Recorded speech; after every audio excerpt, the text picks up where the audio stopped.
Hi, thank you for joining my live stream. This is actually the first time I'm hosting a YouTube live stream, so I'm not too sure how this will go. But the idea is to talk a bit about magic and what magic does for all of us. When was the first time you heard or came across the word magic? Clearly, it's not in the context of a stage magician. The idea, of course, would be that there is something magical out there. And with this, that you are able to achieve something, you're able to make something, you're able to get something. But the things with the magic, also, most of the times, the way we see magic is in the element of how stage magicians perform magic. And that is what we're going to talk about a bit today.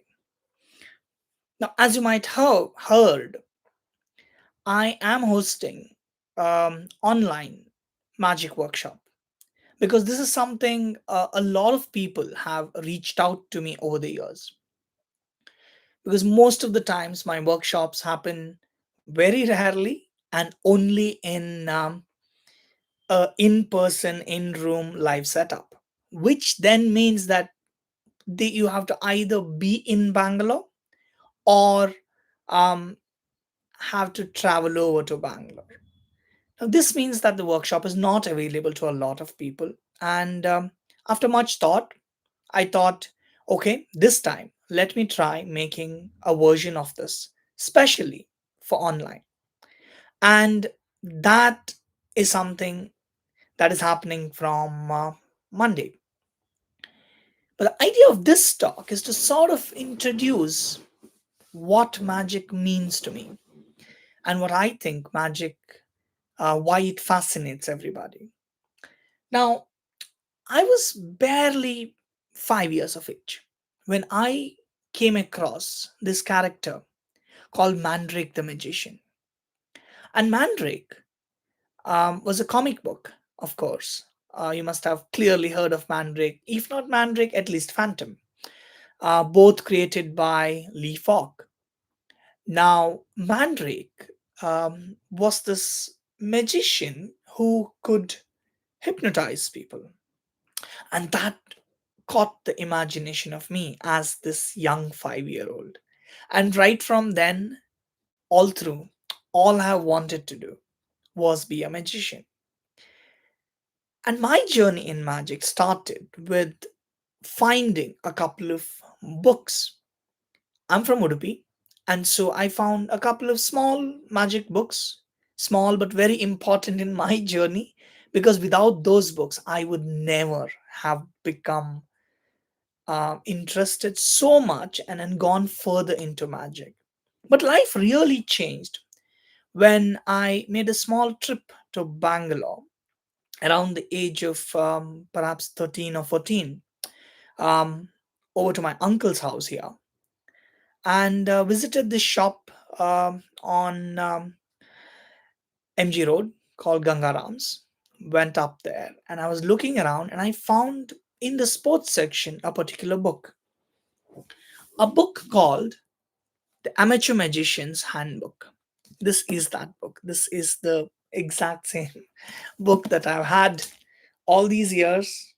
And it actually has a price tag on it, which would prove that it is from that era because this book just cost 395. Very less in today's money. 395 was a sizable money for me back then. And this book is so rare nowadays. Actually, there's a Gangaram's tag at the back too. But this book, while it's called Amateur Magician's Handbook, really changed life because it dealt not just with tricks, not like, hey, here's a book that teaches you 100 tricks, here's a book that teaches you um, 200 tricks. This book dealt with the performance of magic, it dealt with the thoughts behind magic. And that, I think, had a big impact on me and helped me become a performing magician. Now, one of the first things that comes to mind when you think of magic is that magicians can create things, can appear things. For example, a magician could just reach out there like that and produce a coin. Or if a magician wants and he wants to impress you, could just take that coin and then just make it into powder, invisible powder, and vanish it. And so, magic to me at that time really, really fascinated. And I really thought there was something more. There was something absolutely more in terms of how a magician could do things. How is a magician able to cut somebody in half and join them back? Surely there is something more to it. Surely there is some element of some powers involved. And these are the thoughts that kept me going in magic. Now, as I got along, of course, I realized that there are hundreds and thousands and maybe more ways of making magic. But till now, in this 3+ decades of doing magic and learning magic, I've not really come across anything that suggests there is anything supernatural or paranormal about this. And that is why I believe all of us should learn magic. At least at a base level, we should learn magic. Because, a country like ours, we have too many people out there claiming powers. And of course, not a week, not a month goes by where I am not reached because of my onstage persona of being the mind reader, a character who can supposedly read people's minds. And that's what you see me do on stage. A lot of people reach out to me, parents, um, adults with senior citizens in their families, um, doctors, even sometimes, trying to find out, is there something in my skill sets? Is there something um, that me as the mind reader could help them find out things that they are not able to? And most of the times, actually, all the times, my answer is the same: I am sorry, I do not have any magical powers.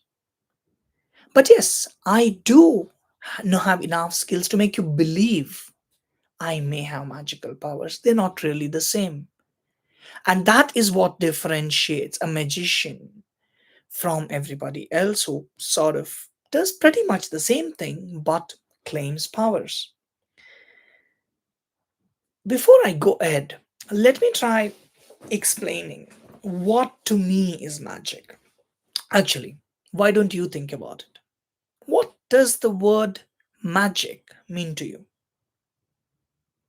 I've heard answers to this question in multiple times. I've asked this in different contexts, in shows, in interactions, in lectures. I've heard words like unbelievable. I've heard words wonder, amazement, the impossible, something magical. That's a good explanation for the word magic. And so, very clearly, it is, we all understand what magic is, but it's also slightly difficult to explain what magic is.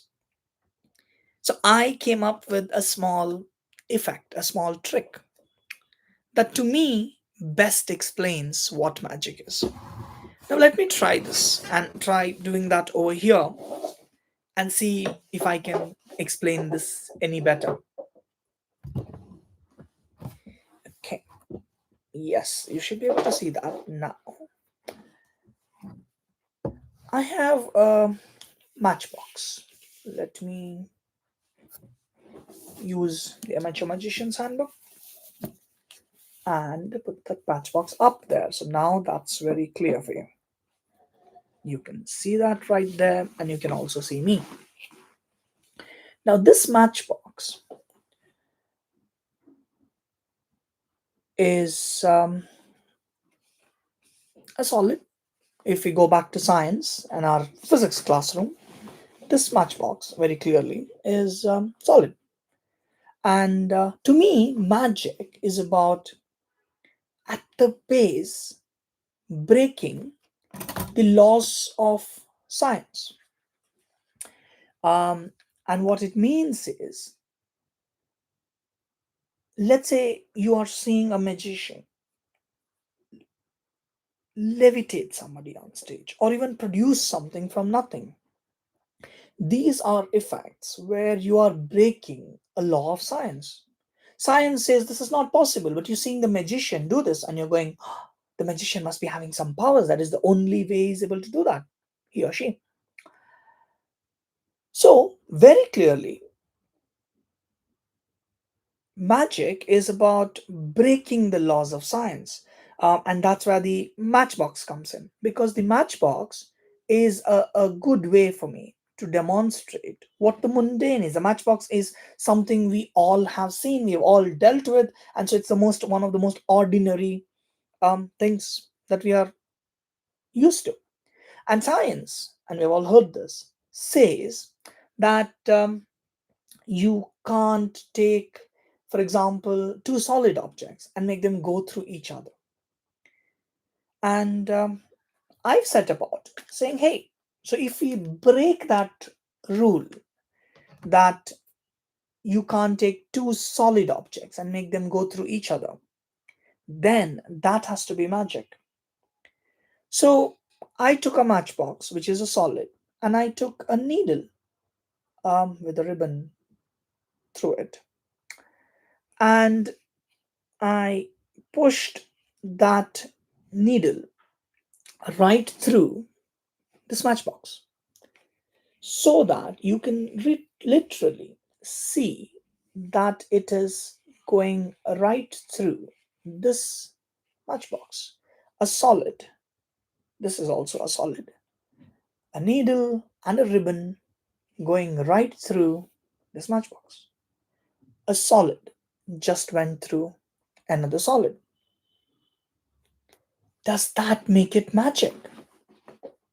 No, you'd say, Nakul, that's not magic because one of these is a sharp object, and to be frank, this is not very solid. I mean, it is a solid technically, but it is just paper, card paper.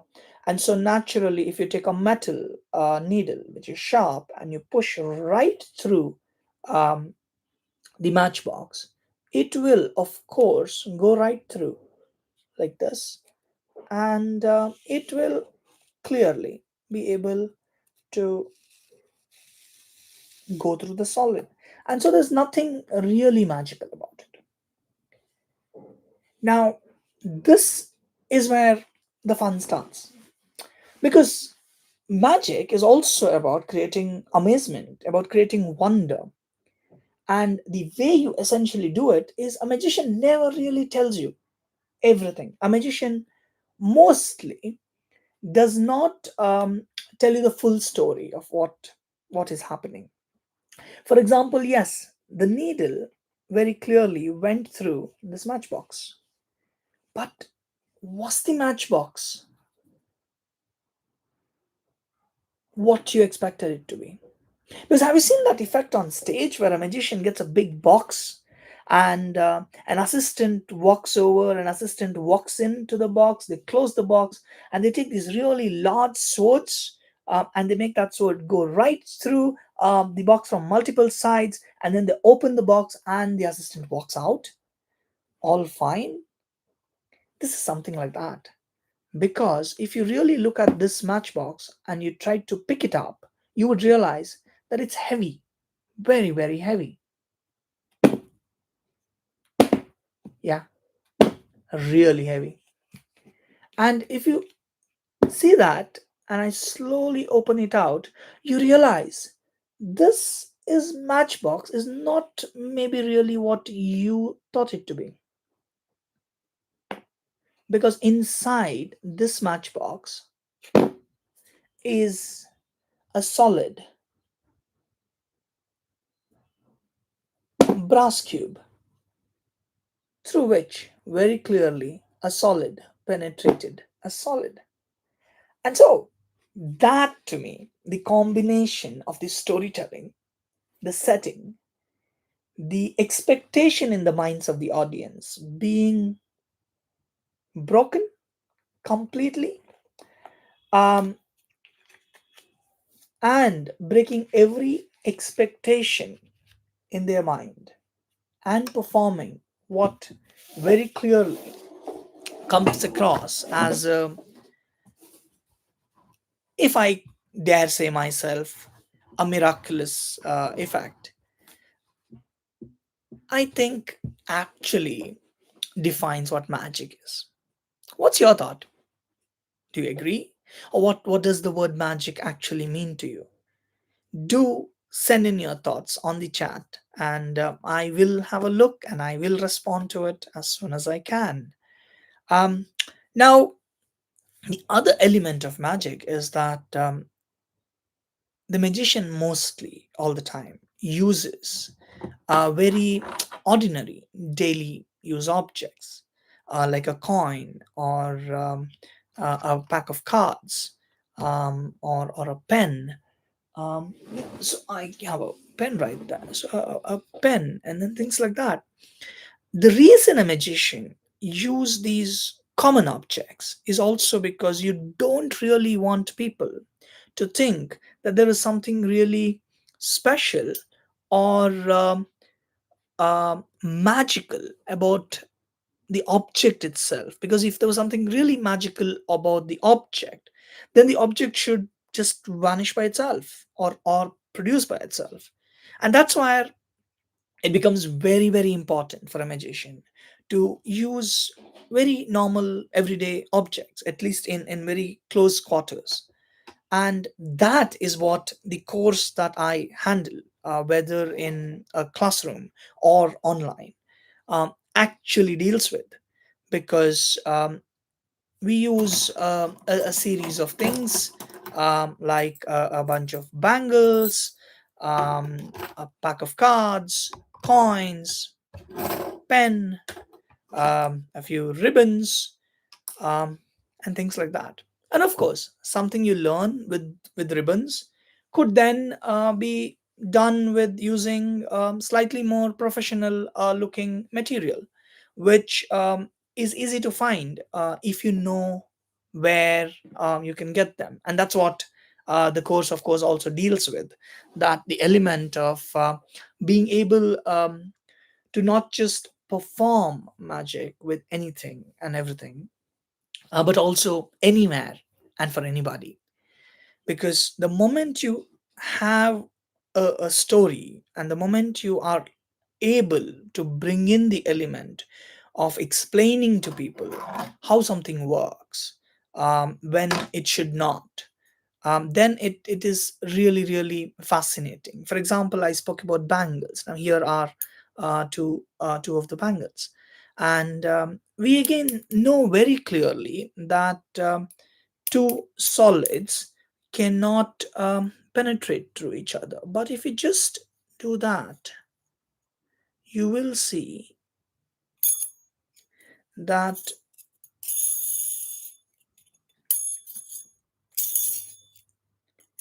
the two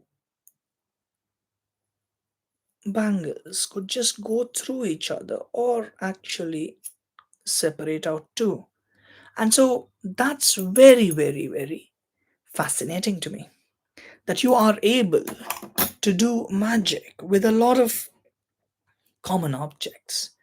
Of course, I love all elements of magic. I love about the history of magic, and I love to talk about which magician brought in, what kind of revolutions to the world of magic. And so these are also some of the things that I always talk about in my sessions, and so will I also do that in this online lecture. Also, you could use, any kind of pack of cards. These are American bicycle cards, which are considered one of the best cards in the world. These are Indian cards called Meridian from Parksons.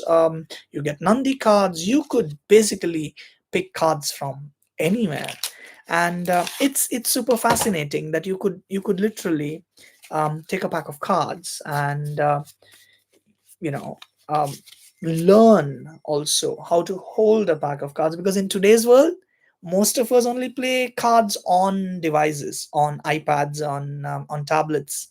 So it is also very important to learn how do you hold a pack of cards, how do you deal cards, how do you, more importantly, shuffle a pack of cards, and things like that. So that becomes very important. I have a very dear friend joining me right now live. I can just see the wonderful magician Balu joining in on my live stream. Balu, so nice to see you. It's always a pleasure to see you, and thank you for joining. Yeah, so this is what it is. So we have I can try something. Perhaps Balu can join in for this. I'm going to look away and I'm going to just move cards from one hand to the other. At some point, I'm going to imagine Balu is saying, telling me to stop, because that's sort of the only way it'll work right now, because I don't have, and I've seen these cards, I'm taking them away, but I'm imagining Balu said, told me to stop here, and I'm going to show Balu this card and all of you actually. And I'm looking away. I don't have any mirrors and things like that, so I can't really see this card. And I'm going to put all the cards back on top. I hope this is fair. I wish this was a two-way thing, but in the workshop, it will be a two-way. It will be a very interactive session where we are seeing each other, we are talking to each other, we are learning from each other, and we are handling things. And so yeah, and this could then be shuffled. This is not just done online like this. This is something how you will be able to perform wherever, with anybody's pack of cards at any point in time. And now, without actually even looking through the pack, you will be able to tell what card the person was thinking. Let me try this. It could have been any of these cards, right, Balu? It could have been any. Oh, wait. I think I just saw some reaction from you, without actually you being on the screen. Uh, not these. Close. Not this one. I think this is your card. Is that your card, Balu? Thank you. So yeah, so that was my idea, to have a small chat, and talk a bit about magic. I love that you loved it, Valu. Yeah. So anybody has any questions? I'm happy to answer these in chats, and um, in other formats. You know how to reach me. I'm nakulshenoy.com, and I'm at Nakul Shenoy on most social media. I hope to be a little more active here on this channel. So do, what do they say? Sign up, subscribe, like, or whatever that is, and you will see a lot more of me here talking about magic, talking about my favorite books on magic, and perhaps also performing a few of my favorite effects. So thank you so very much for joining my first live stream. And if you have not joined it live and you're looking at it today, thank you again for watching this recorded view. I hope you like it, and do send in your thoughts and comments on how this could be better, because I'm learning. This is my first live stream, as I told you at the start. But I think I enjoyed myself, especially because this wonderful friend of mine joined in. And yeah, I hope you enjoyed watching this small bit. And send in your thoughts and catch up soon. Take care. Stay safe. Bye bye.